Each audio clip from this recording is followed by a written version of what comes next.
এই মুহূৰ্তেৰ একটা গুৰুত্বপূৰ্ণ খবৰ যে 2026 বৰ্ষৰ মেট্ৰিক আৰু এইচএছৰ পৰীক্ষা আসলতে কেতিয়াৰে পৰা আৰম্ভ হ'ব বা পৰীক্ষাৰ যেটো অফিচিয়েল ৰুটিন এইটো কেতিয়া প্ৰকাশ কৰিব বোৰ্ডে ইয়াৰ শেহতীয়া আপডেট আপোনালোকক জনাব বিচাৰো তো ভিডিওটো একেবাৰে শেষলৈ চাই থাকিব আৰু যদি চেনেলত প্ৰথমবাৰৰ বাবে আহিছে তেনেহলে সাবস্ক্ৰাইব কৰি ৰাখিব যাতে এনে ধৰণৰ জৰুৰী আৰু সঠিক ইনফৰমেশন সদায় লাভ কৰিব পাৰে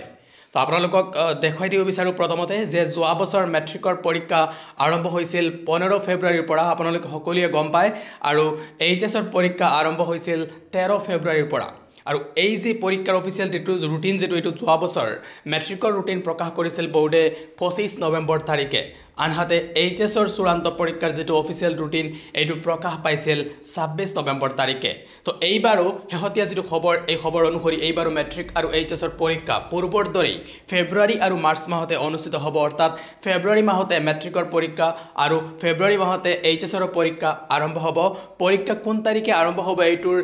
দিন এতিয়ালৈকে নিৰ্ধাৰণ কৰা হোৱা নাই আৰু পৰীক্ষাৰ ৰুটিন অতি শীঘ্ৰেই এই মাহতেই বোৰ্ডে প্ৰকাশ কৰিব এছএছইবি বোৰ্ডে নৱেম্বৰ মাহত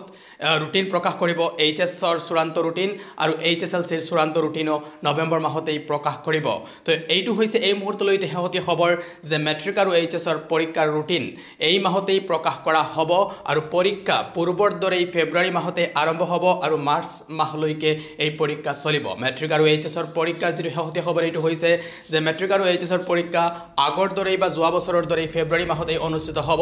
আৰু পৰীক্ষাৰ ৰুটিন এই মাহতে অতি শীঘ্ৰে বোৰ্ডে প্ৰকাশ কৰিব এইচএছএলচি আৰু এইচএছৰ ৰুটিন তো এই খবৰটো আপোনালোকে সকলোকে শেয়াৰ কৰি দিব যে পৰীক্ষা ফেব্ৰুৱাৰী মাহতেই আৰম্ভ হ'ব হয়তো হ'ব পাৰে 12 ফেব্ৰুৱাৰীৰ পৰা মেট্ৰিকৰ পৰীক্ষা আৰম্ভ হ'ব পাৰে এইচএছৰ পৰীক্ষা আৰু 2-3 দিন আগতে আৰম্ভ হ'ব পাৰে তো যি নহওক কিয় আপোনালোকে সকলো খবৰ এই চেনেলৰ যোগেদি আগতীয়াকৈ লাভ কৰিব পাৰিব ইয়াৰ বাবে চেনেলটো সাবস্ক্ৰাইব কৰি ৰাখিবলৈ নাপাহৰিব thank you thanks for watching